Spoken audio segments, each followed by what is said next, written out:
Subscribe to our channel and hit the bell icon so that you know when live we go. Hello and welcome to today's DNS session. We are going to have a discussion on today's newspaper, The Hindu, Delhi edition dated 28 February 2022. We shall pick up articles only relevant for the exam and discuss them as per the demand of the exam. There is an article on page number 6, A Day to Embody the True Spirit of Science. As you would be aware that Government of India is celebrating a Science Week as a prelude to National Science Day, which is celebrated on 28th of Feb, that is today. 28th February has been chosen for the celebration as National Science Day because on this day, Sir C.V. Raman discovered light scattering, specifically the kind of light scattering called as Raman effect.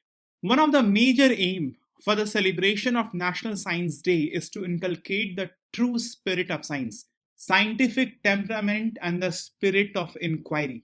We will take the opportunity and have a discussion on scientific temperament. Scientific temperament or scientific temper is basically an attitude of logical thinking. It's an attitude of reasoning.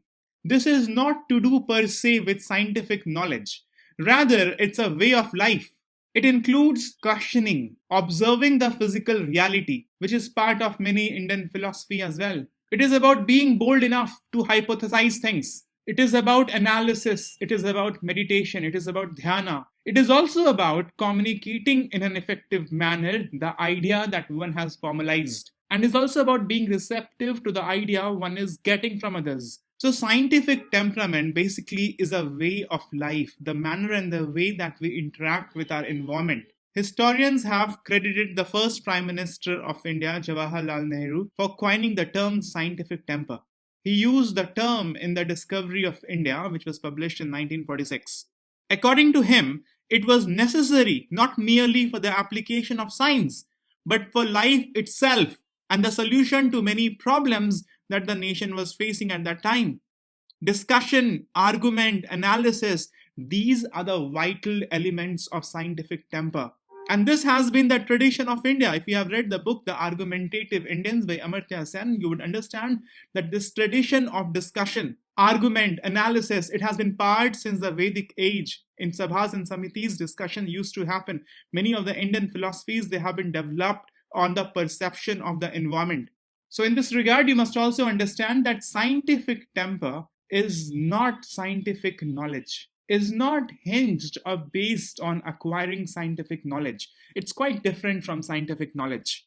Scientific temper rather can be considered in a sense as application of scientific knowledge. For example, you know the astronomical and geographical details about planet Mars, then you have scientific knowledge. But if you apply your knowledge of Mars to debunk the Mangal Dosh studied as part of astrology, then that is scientific temper. Not everyone is capable of affording higher knowledge and acquire high-end scientific knowledge, but scientific temper can be adopted by anyone, regardless of their educational background. All one need to do is to not accept any claim, theory, advertisement, propaganda, information coming from social media, anything, without asking for proof, and accepting only after one is convinced about it. And one should be convinced based upon reason, not purely on emotion. It is also possible that one's reasoning can be incorrect, but that is better than not thinking at all. There are two broad components of scientific temperament. One is internal pluralism.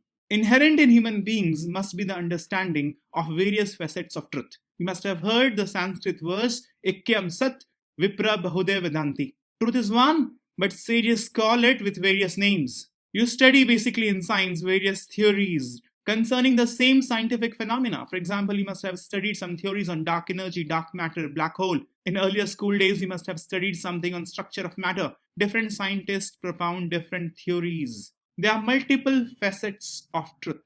This is crucial for developing scientific temperament. This is crucial for having a broad understanding of a scenario so that you look at things from different vantage points. The other aspect of scientific temperament is external receptivity. One must be humble enough to know that knowledge is endless. You must have heard the quote, I know because I know that I know nothing. With the integration of these two aspects, basically one develops scientific temperament. Scientific temperament in individuals is considered quintessential for national development, for progress of a society, for peace and harmony. For this reason, scientific temperament also has a legal basis in India. Via 42nd Amendment of the Constitution in 1976, fundamental duties have been added in Article 51A. And it says, it shall be the duty of every citizen of India to develop scientific temper, humanism, and the spirit of inquiry and reform. Development of scientific temperament basically broadens mind. It trains the mind to better analyze a complex situation, and that becomes important, especially in multicultural society like India. The principles of fairness, equality, democratic values, they cannot be implemented unless people have scientific temper. Unless there is internal pluralism, unless there is external receptivity of ideas, new principles cannot be brought about in society. The richness of the tradition of argument has shaped India's culture, India's social fabric. It has deeply influenced India's political discourse as well. And through arguments, through analysis, through discussion, through dialogues, priorities of nations are set. India is a welfare state, giving priority to the welfare, to the upliftment of the downtrodden. That has happened through the scientific approach, through discussions and debates, through analysis that happened in the Constituent Assembly, that happened in the book of Dadabhai Naoroji's and others. That's why it became important to inculcate scientific temperament among people. It helps in weeding out ignorance. You must have heard and seen that women's, unfortunately, 100 times unfortunately, they are blamed for the birth of a female child. But do you know scientifically, if at all, you have to blame someone for birth of a female child, it's the father, not the mother. Mother gives only X chromosome to the child, and if the father gives X chromosome, that's a daughter. If father gives Y chromosome, that's a son. It's the chromosome of the male, of the father, that decides the sex of a child. It's the ignorance, absence of scientific temperament that we blame anyone for anything. That is the prime cause for the poor status of women in Indian society. That's also the prime cause of intolerance. We blame anyone for anything. If any incident has happened in any part of the world, then the retaliation happens on other people in other part of the world. That's the absence of scientific approach. Scientific temperament could help a lot in developing objectivity, in developing reasoning, in stopping the harmful effect of fake news, of rumor mongering. Scientific temperament requires improvement of external receptivity. This is an essential element of scientific temperament. When you receive information from an external source, you must check it up before passing it on. That's the quintessential demand of scientific temperament. The problem with fake news emanating from social media is we believe them as it is. And then the emotional discharge is very high.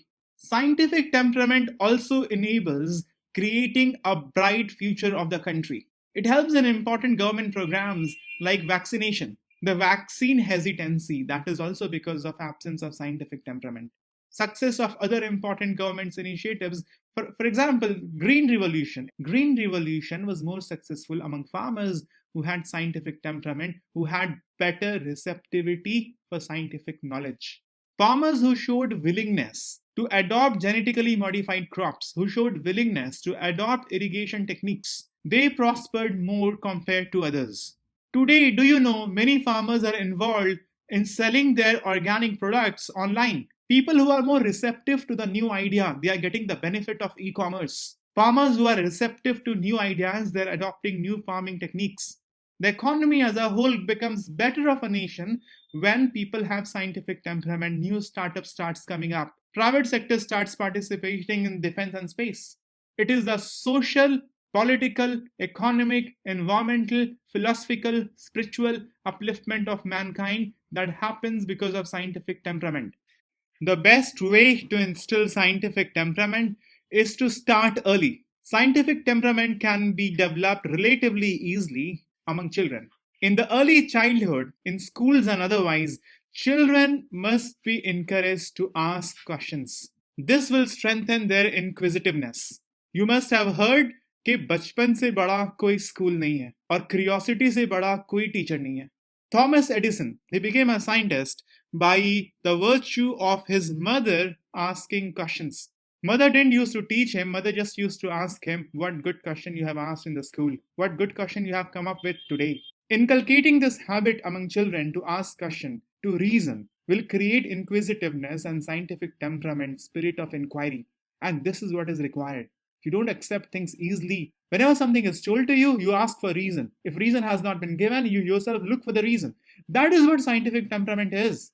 To increase the expanse of scientific temperament in adulthood as well, science must be encouraged at grassroots level. This can be done in various ways by strengthening the local institutions of Panchayati Raj as well. This can also be done by investing more institutionally, for example, through National Innovation Fund.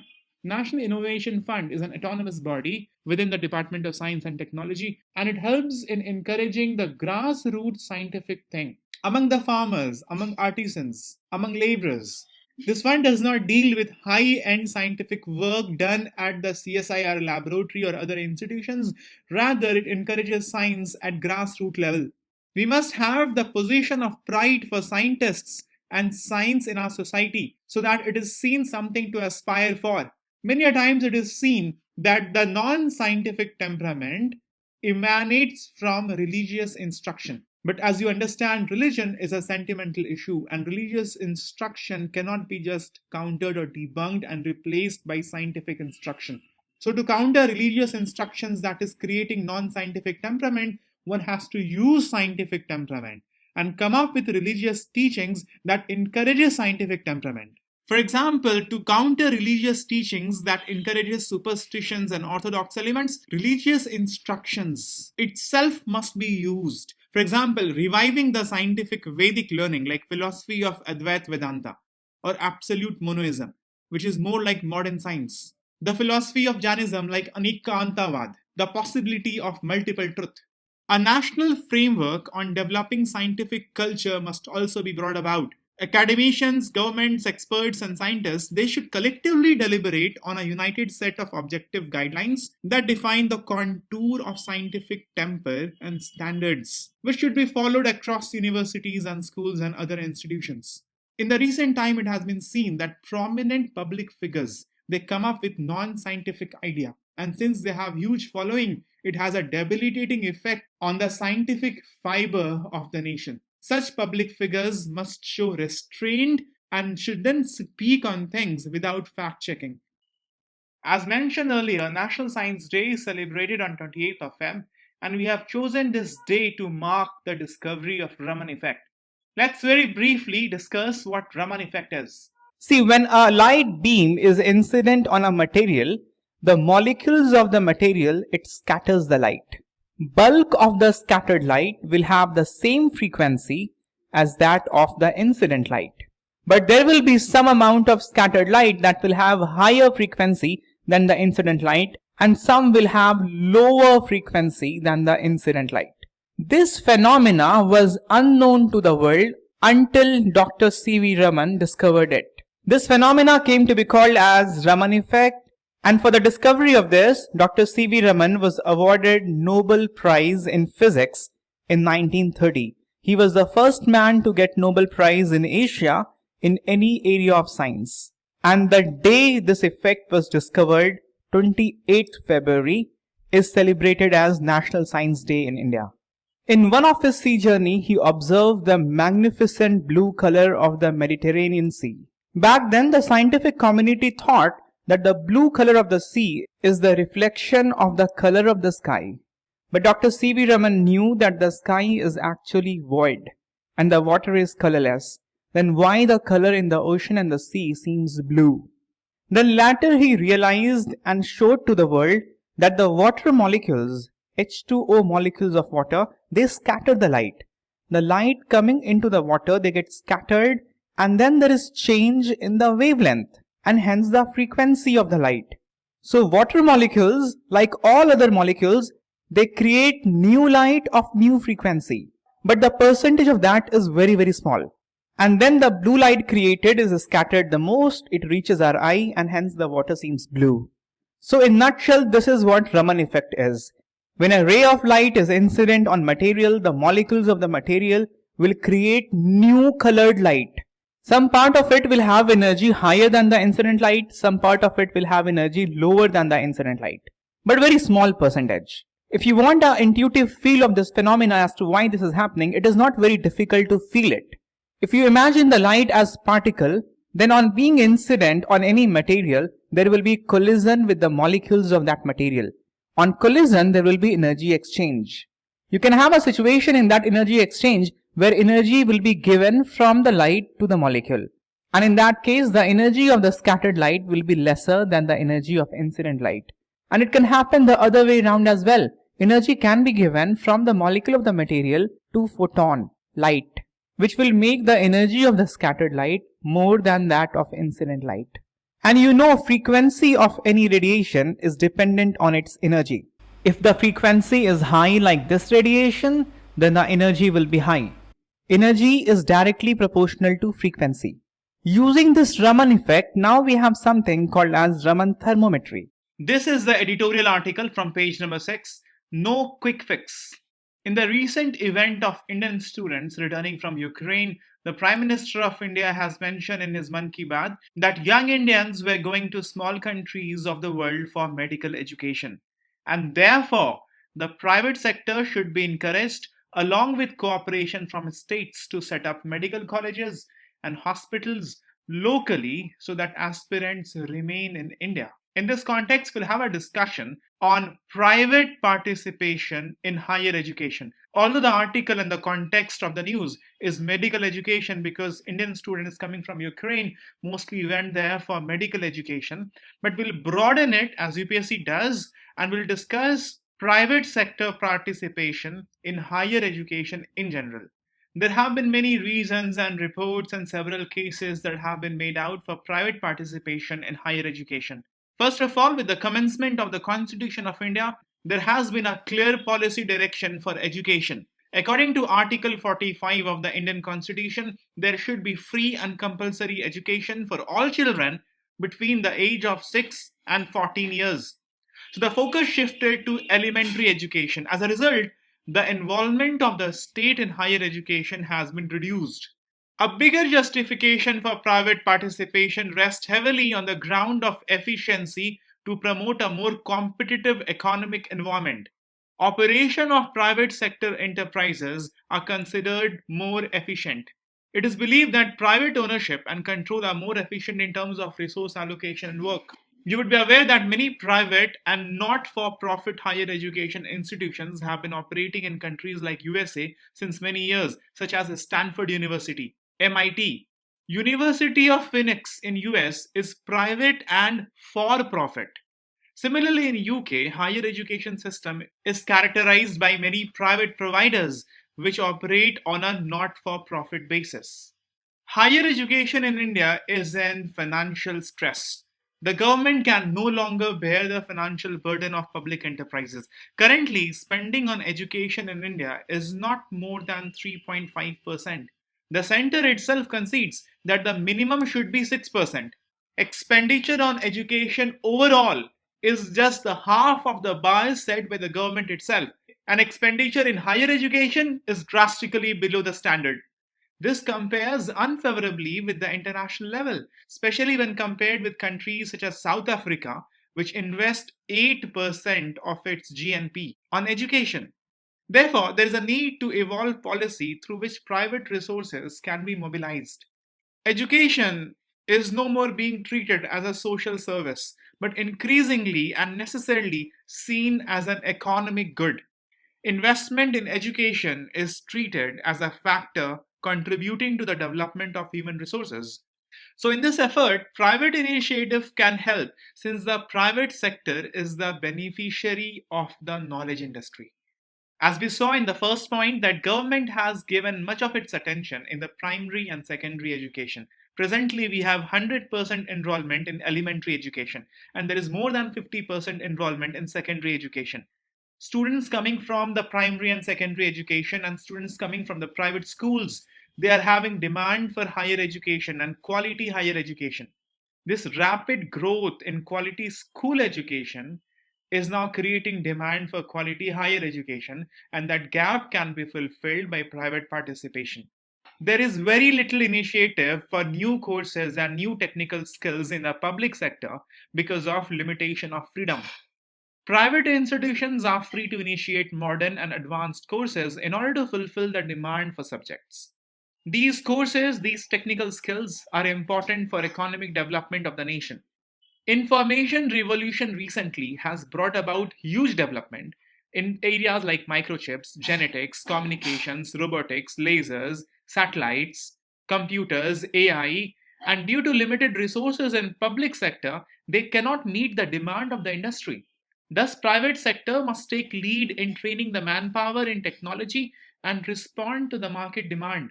This necessarily requires freedom with the institutions, and that will come with privatization of universities.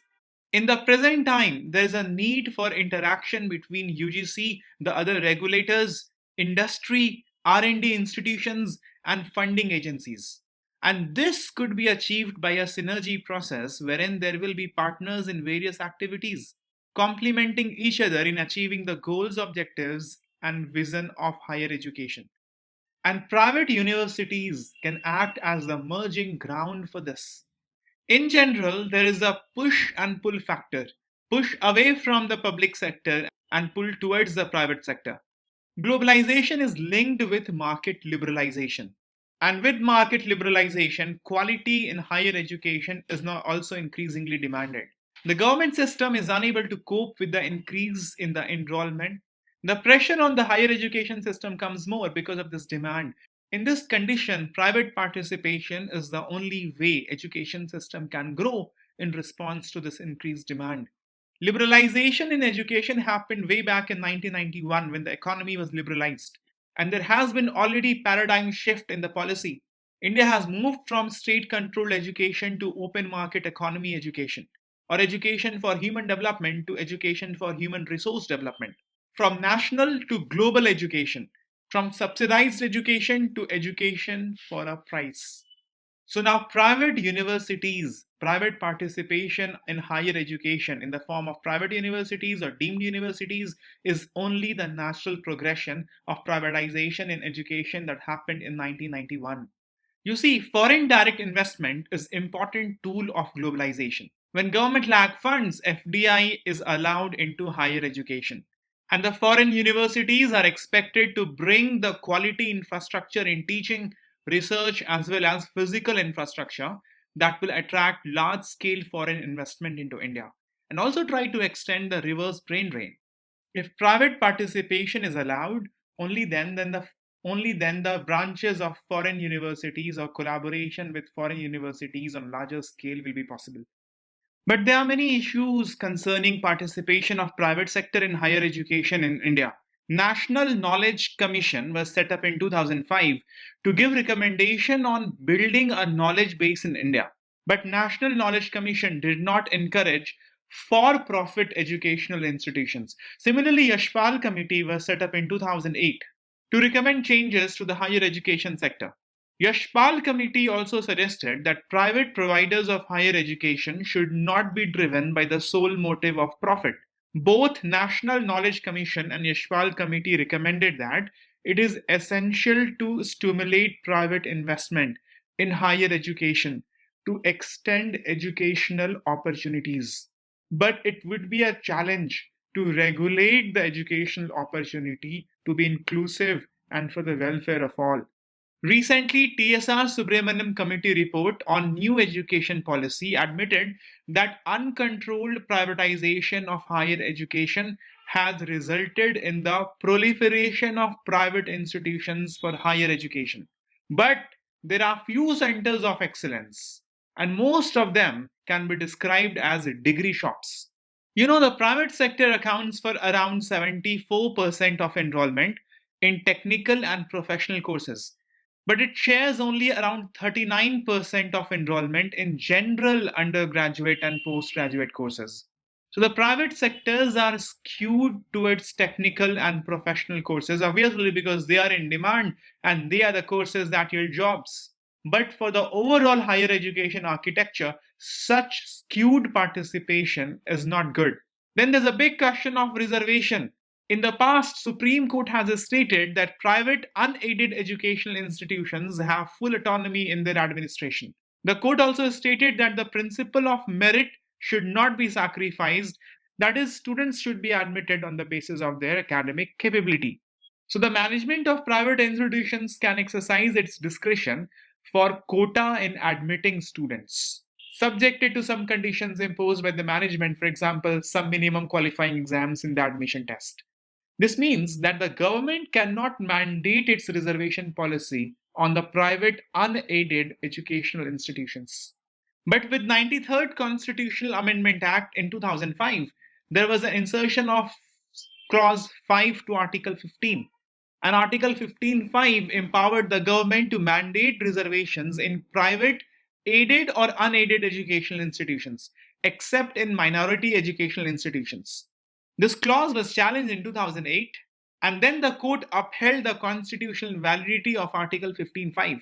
The court said that if changes were brought towards the reservation policy for minority institutions, then the minority institutions will lose their minority character and would fail to be brought on the same platform as non minorities.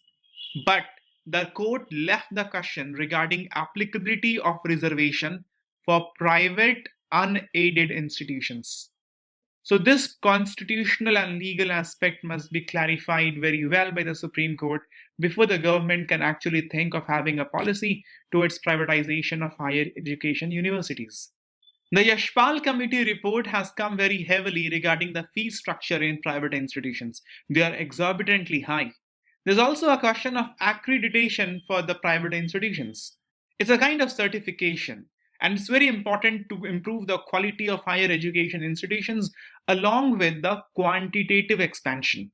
It's a way of measuring quality of institutions. It takes into account certain factors like curriculum, teaching, learning, evaluation, infrastructure, student support, innovation involved in education institutions, faculties and technical support, and other such factors. In India, National Assessment and Accreditation Council, the autonomous body established in 1994, is the institution to accreditate private institutions. But the reports have been kept pending for private higher educations for accreditations, and hence the quality measurement of education in higher learning institutions in private sector have not been measured properly. This is the regulatory bottleneck that the privatization of higher education is facing, and with the expansion will face more. However, with proper monitoring by the state and control in the number of private institutions, with setting up certain regulatory parameters like adequate infrastructure, mandatory accreditation, regulation over the fee structure of private institutions, requirement of transparency in receipts and accountability of all expenditures, and having a global competitive policy not only for internal private sectors but for global private sectors. And with change in the business mindset, keeping in mind that education is not just a business but a noble service. Private participation in higher education can be allowed. And this is not a new phenomena in India. BHU and AMU, they have come up with efforts and dedication and financial support of community since 1990s. But involving private sector does not mean that government can shrug its responsibility off. And on the whole, an improvement in the standard of education can be achieved through a balanced relationship between private and public sector. Although there are many drawbacks in privatization of higher education in India, but it is a sure way to improve the present educational system. There's a news article in the text and context section of today's newspaper: Canada's digital services tax and USTR's opposition. Recently, Canada decided to introduce digital services tax to bring digital companies such as Amazon, Facebook, etc. under the ambit of tax. This is similar to the Equalisation Levy that India has introduced or the GAFA tax that France has introduced. However, the unilateral imposition of digital taxes have been opposed by the USA, US Trade Representatives Body, on the ground that it goes against the spirit of OECD base erosion and profit sharing agreement. You would know that several multinational companies usually shift their profits from higher tax jurisdiction to tax haven countries where tax rate is almost zero or very negligible. Countries like Mauritius, Singapore, Hong Kong, Cayman Island, Panama, Bermuda, etc. And this phenomena is called as base erosion profit shifting. Hence, to prevent BEPS, recently India also joined the OECD Inclusive Framework on BEPS. And under this OECD led by G20, this inclusive framework on BEPS, 140 countries, they are collaborating to put an end to tax avoidance strategies by multinational companies. The inclusive framework of BEPS under OECD has two pillars. One of the pillar is to ensure that MNCs should pay fair share of tax wherever they operate. This would ensure that the certain profits of MNCs would be shared between the countries where the MNC has significant economic presence. So in future, the profits of these companies would be shared among countries wherever they operate. And the second pillar is regarding minimum corporate tax of 15%. Under the inclusive framework of BEPS, countries would have complete flexibility to fix corporate tax above 15%. But a minimum of 15% have been agreed upon under the OECD inclusive framework on BEPS. Now, the thing is that countries across the world are yet to arrive on a consensus of Pillar 1. Hence, in the meanwhile, last year it was agreed by the signatory countries that they will not impose new unilateral taxes that work against the spirit of BEPS agreement. So till the time consensus is developed within the inclusive framework on BEPS within OECD, countries will not impose unilateral taxes. Rather, the countries should work swiftly for the implementation of BEPS rules that have been already agreed upon. Hence, US has argued that Canada's digital services tax goes against the spirit of BEPS agreement. However, Canada has contested that digital services tax will not come into effect if BEPS framework itself gets implemented on time. So what future course of action will be, because Canada is not going to impose the digital services tax immediately? And what kind of consensus is developed within the inclusive framework on BEPS under OECD? This is yet to be seen. So there's nothing concrete that we can talk here as to what will be the implication of this move by Canada, because everything is uncertain whether Canada is going to finally impose this new tax or not. We do not know yet. From the examination perspective, you must be aware of the equalization levy that India has imposed. Previously, we used to have only digital advertisements tax for foreign companies that provided digital advertisements like Google, Facebook, Twitter.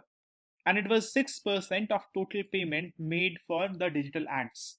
But it was known that many digital companies, they're having huge turnover of revenue in India, but they are not paying any taxes because they are not based in India.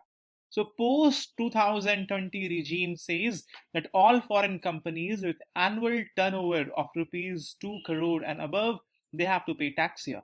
So it's not just the digital advertisement companies, but any company getting payment for buying goods and services online, they have to pay tax. And this will bring into the ambit of Indian tax regime companies like Amazon, Flipkart, Trivago, Netflix. So a tax of 6% on total payment for digital ad, this is retained as before. But 2% tax on payment received for buying online goods and services, this has been additionally imposed in the tax regime.